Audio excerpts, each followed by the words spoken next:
Well, hello and welcome. You are listening to On Cloud 9, the podcast. I'm Chris. I'm Carolyn. And today we're talking about speaking your partner's love language. Yes. Important. Very important. So, if you don't know the 5 love languages, there's a website you can go take a quiz basically, and it has all of them. But the 5 are physical touch, quality time, acts of service, words of affirmation, and receiving gifts. Yes. That's correct. That's right. Yeah. And do you know what yours is? Yes, I do. What's yours? Quality time. That's number 1. I was asking you for the sake of the podcast. I know. Obviously knew it. He's very familiar with what my love language is. It's why we started a podcast, because Yeah. well, it's not exactly why, but it definitely worked out in your favor that yours was quality time. Yes, I think so. Yeah. Yeah, I think I did luck out there. Mine is not quality time. It's definitely not. Mine is physical touch. Mm-hmm. But when I took the quiz, my second one was quality time. Yeah. So it works out well that that's yours, because I don't mind that one. Yeah, thankfully. Yeah. I don't feel like I'm pulling teeth just to spend some time with you. So, All right. yeah. So physical touch is obviously touching. Quality time is, I don't feel like you really have to explain these. Acts of service would be like doing the dishes or doing laundry or cleaning the house or mowing the lawn or things like that. Or doing those things for your partner would make them feel like they're receiving your love by doing that thing. And feel appreciated, Right. I think. It could be, it could even be like a work-related act of service. You know, if you're working on a project or something that they can help you in, things like that. Sure. Yeah. And then words of affirmation is obviously just Complimenting, compliments and reassuring. I think reassurance is probably, I don't really know, because that's definitely pretty far down on my list. So I don't know exactly what that one is, but it's, from what I understand, compliments and just reassuring the person that you love them. Yes. And what they mean to you and that they matter to you. And I think that was number 3 on my list. Yeah. It was like in the middle somewhere. It was important, but not the very top one. Yeah. I would think that one tends to be higher for women than men. I think I would be shocked if it was higher for men, truthfully. I think you might men be right. generally, the words, maybe it's just different words of affirmation, because men, more than they need to hear, like, I love you all the time, it's like, I'm proud of you. Yeah. That's a big one. Especially, that falls under being respected. I feel like more for men than anything. Definitely. Women definitely need, to be affirmed and reassured that they're still pretty and you still love them despite the extra pounds they might have put on or their bad hair day or whatever the case may be. We definitely need that. Yeah. We need to know that you still are attracted to us and we're still desired. Yeah, that's definitely somewhere where men and women are very different. I saw this video not too long ago about a guy saying, why do I always have to tell my wife like I love her and reassure her? And it's just the way that men and women are wired so differently, because women constantly need that reassurance, right? That I'm still in love with you every morning or after a fight or something like that. I still love you and I still choose to do life with you every day, no matter what. Where men, it's like, I dropped down on one knee and I said I do at the altar. And for men, that's enough. That's like, we signed, sealed, delivered eternity or forever with each other. Not eternity. That's a totally different commitment. But you know what I mean? Yeah. So for men, it's like, I said I do. Why do I need to remind you? Obviously, I love you. I married you. So it's just a big difference between men and women, because I think for men, it's like, yeah, of course, I don't need to tell you that every day. I know how you operate, so I try to, but that's definitely somewhere where men and different are men and women are super different. Very much so. And even for me personally, it's not the top of my list as far as making me feel loved, as much as obviously spending, intentional time with me, but it still is important. And I realized it was more important once I was complimented a lot more often. I mean, being single for a long time, you're not in a relationship where somebody's complimenting you or giving you that affirmation all the time. And so when we started dating and you would tell me that, you're like, you look so beautiful today. Or I really liked you in that outfit and things. And I'm like, oh, like my spirit actually did need that a little bit more. Like, you can give all the self-affirmation and things that you can or you want to, but at the end of the day, it means a little bit more when it's coming from somebody that you love. So yeah, women are very different in that aspect. We almost have to like refill our tank with that a lot of times. Yeah. Yeah, I'm sure it definitely hits differently when it's coming from someone else than the bathroom mirror where you wrote it to yourself. Yeah, very much so. So that makes sense. And then the last one is receiving gifts, which is self-explanatory. Yeah. I think that was the last thing on my list for me personally. I don't remember where that fell. I took the quiz so long ago that it's hard to remember. I mean, I like receiving gifts. Don't get me wrong. I love getting a present and it's fun, but I would much rather spend time with somebody or be complimented on my effort and whatever it is, personally or work-wise or something like that, than just get a random present all the time. I like to give gifts more than I like receiving them, I feel like. Yeah, I think that's part of, we talked about this a little bit on the last podcast.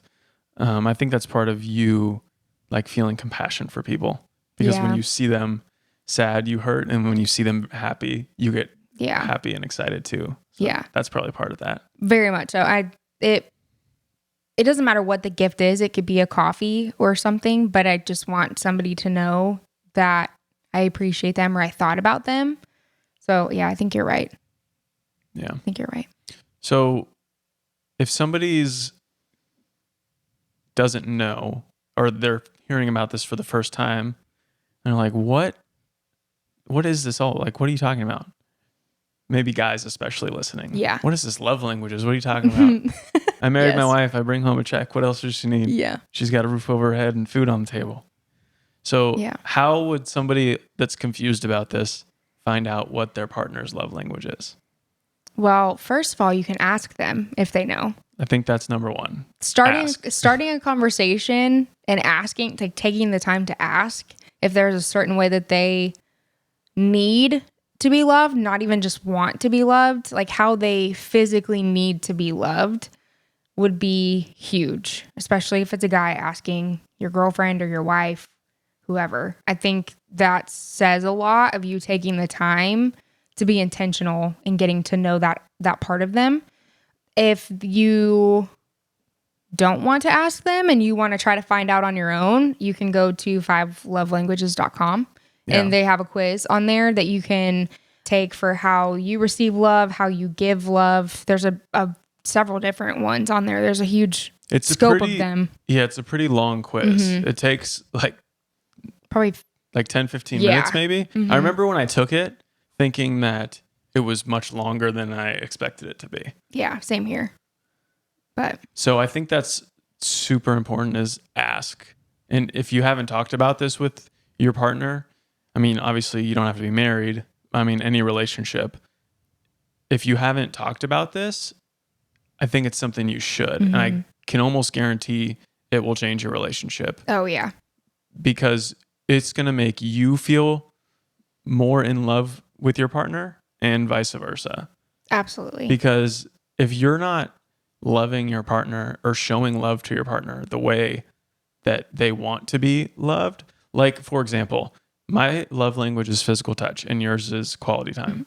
If those ones are kind of close, so maybe this is a bad example. So if my love language is quality time and yours is receiving gifts, and all I want to do all the time is hang out with you, and I do the dishes for you, and I tell you how beautiful you are and how pretty you are and how much I love you, but your language is receiving gifts and I never get you anything, you're not going to be feeling like I love you. You're going to be questioning it all the time because that's not how you receive it. So it's super important to know your partner's love language and love them how they want to be loved. And it's not even a selfish thing. Like, why do I have to love you? Can't you just accept the way I am? It's not even a question of them being selfish and not accepting the things that you're doing for them. It's just like how you're wired Right. to feel love. And I'm sure it has a lot to do with how you grew up for a lot of people. But loving your partner in their language is super important. Agreed. And I think I like what you said about it not being selfish on their end. I think choosing to ignore that they have a different love language than you, or their love language is different than the way that you are used to showing them love, I think that's selfish on your behalf. If you don't make an effort to love your partner or your spouse the way that they need to be loved, I think pushing that aside and like, oh, I'm going to do this, and not making an effort to really get to know what makes them feel appreciated and valued would be selfish. And the whole part of being in a relationship and in a marriage is learning to not be selfish and to be less selfish and more selfless, and putting your partner in front of your own needs and desires. Right. Agreed. Yeah. So I would just say, definitely, if you don't know what yours or your partner's is, and if you never talked about it, talk about it. Mm-hmm. And if you don't know, if neither one of you know, if you're sitting there going, I have no idea what mine is, then just take the quiz, and I promise it'll help. Yes. And there's also a book called The 5 Love Languages, and then they have an audiobook as well. I don't know about a podcast, but I know for sure the audiobook is great. I have family members that once a year, my cousin and her husband on a road trip or something will play the audiobook, because a lot of times too, as you grow in your marriage or your relationship, your love language might change a little bit depending on the season that you're in.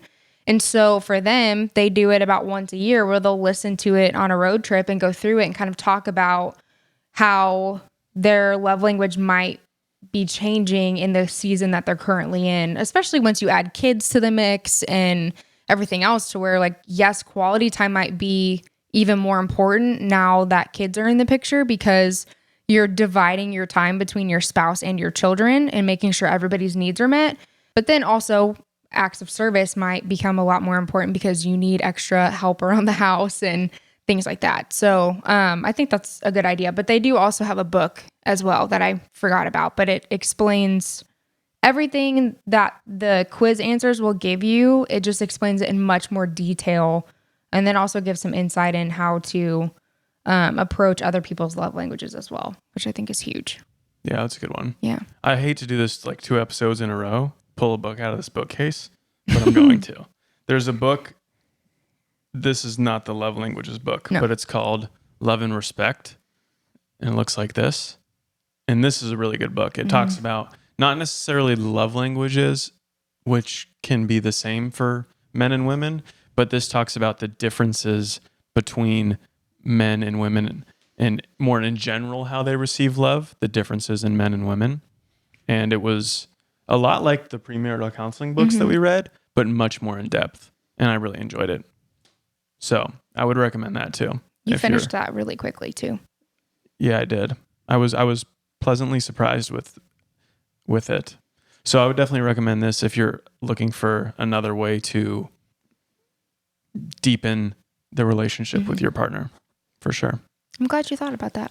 Thanks. Yeah, maybe it's just going to be a regular thing. I'm just pulling books out of it. Yeah, we're going to have to get a bigger bookshelf at some point. We definitely we have way more books than this and no space. Yeah. So maybe when we move. Yeah. When we move into the new podcast studio. AKA the rental. Yeah. So But yeah. it's funny. You have anything else you want to add? I don't think I have anything else. I think this is a pretty quick one today. Just because it's, relatively simple. There's 5 of them. And if you don't know what they are, take the quiz and love your partner in their, I think that's the most important thing. I've said it like 3 times now, but love your partner in their love language, not yours. Yes. I think you're absolutely right. This is super important. So, all right, let's smash a connection card here. All right, let's do it. You ready? I'm ready. If I were a genre of music, what would I be and why? Interesting. Oh, you would probably be gospel music, but not like Baptist gospel, not like Southern Baptist, like modern, contemporary Like praise and worship. praise and worship music or country. Yeah. I'd say a mix between the two. That's what I listen to the most. That's definitely what you listen to the most. But sometimes I might throw some early 2000s like hip hop and rap in there and really just surprise you. I've never heard you do that. That's mostly when I'm in the car by myself. That would really surprise me out of you, actually. That's mostly when I'm in the car by myself and Yeah. I need to pick me up. But We have these friends. He was a groomsman in my wedding, and his wife is super sweet. And I found out that she was really into like metal music, interesting. and it threw me off. I was like, whoa, interesting. Because I was kind of into that for a while. Well, I grew up listening to everything. Yeah. I mean, I know a lot of people say that, but I'll listen to everything from like screamo to jazz to country. I mean, you name it. I love it. So, but when I found that out, I was like, interesting. Just one of those people you would never guess Like that about. the music choice just didn't fit the personality. Yeah, not at all. That's interesting. Yeah. And Yeah. that's not a knock on her if she's watching. I Yeah. hope she's not offended at all, because I love her Yeah. to death. She's awesome. But And that's kind of how I feel like now praise and worship is just the music that I play the most often. And I think I've just become very conscious of what I'm allowing my brain and my ears to hear and process almost. It's a genre of music that I've never listened to a song. I'm like, wow, I feel terrible about myself, or I feel angry now that I listen to this and things. Cause I mean, through high school, all I listened to was Eminem. Like that was Nice. it. Especially during I played softball growing up. So especially during the season, Eminem was always my walk-up music. It was my pregame mix. But then I found myself, like the more I listened to it, I felt so angry all the time. And this is not a knock on Eminem. I mean, great music. great music. But I just kind of noticed like the more I would listen to, I just was like, oh, I don't like the way I'm thinking right now, or things like that. So I kind of picked up on it. And now it's very much country or praise and worship. And you can jam pretty hard to some of the songs that come on now. So That's true. I like it a lot, I but- think being careful about what you consume, not just music, but TV and on your phone, social Mm-hmm. media is so important. Like you said, it totally changes your mood and your mindset. I mean, for a while, I think everyone was consumed by politics for a few years there. oh yeah. And maybe it's still that way. I don't know, because I stopped watching the news maybe 2 years ago now, a year and a half, 2 years Yeah. ago, and deleted a lot of social medias and don't go on any of that anymore. And my mood is so much better all the time. Yeah. I'm not anxious or worried, you watch the news and it's so negative all Yeah. the time that you can't possibly be in a good headspace if that's all you're consuming. Right. Because you're just like the world's going to hell in a handbasket and there's no hope. And I was at the cigar shop a couple weeks ago and they had the news on there.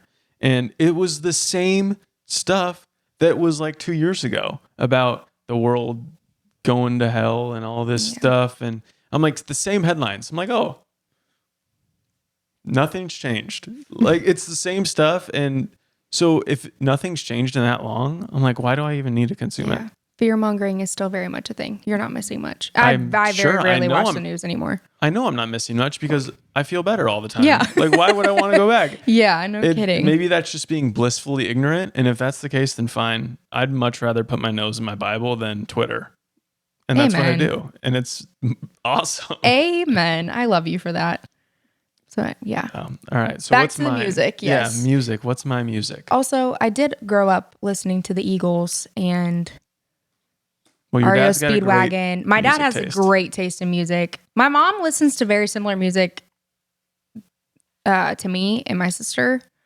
But yeah, I mean, we grew up listening to everything. My dad, Los Lonely Boys. I don't know if you ever listened to them. We jammed hard to that when I was in like middle school.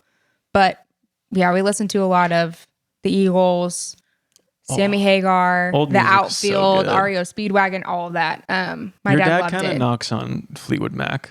He does. which disappoints me because they're my favorite band of all time. Yes. You guys can't see it, but just behind our camera is a Fleetwood Mac Rumors poster. Yeah. I love that band. You do. Stevie just speaks to my soul. Something in that voice. I don't know what it is. Okay, so for you, that's a tough one. Your music changes so much. Truly so much. Yeah. Yeah.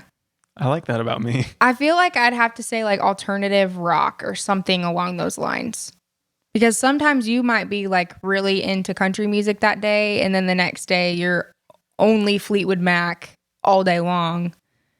And then sometimes it's like he said, every once in a while we'll be in the car and just straight screamo or heavy metal comes on, and I'm like, what just happened to my ears? So yeah, I feel like There's some a kind of like reason. alternative or rock, like soft rock would be the best way to describe you. That's fair. I think that's a fair assessment. Yeah. There's so much music out there, and it's for a reason, because all of it just makes you feel a certain way, and sometimes you're feeling one way, and sometimes you're feeling a different way. Yeah. Options. Yeah. I like options. Okay, so you said your favorite band, we're going to go off topic a little bit. Your favorite band is Fleetwood Mac, which I knew from like the second day I met you. But who would be your number 2? Number 2, Pink Floyd. Okay, that explains the other band poster we have. The other one. Yeah. Okay, well that all makes sense now. In my bachelor days, actually this wall behind us was where the band posters were. But yes. I got married and we had to redecorate. He chose to let me redecorate. Let's rephrase that. Well, yeah, I didn't mean that. I didn't mean it in a bad way at all. I know. But the bachelor things have to come down.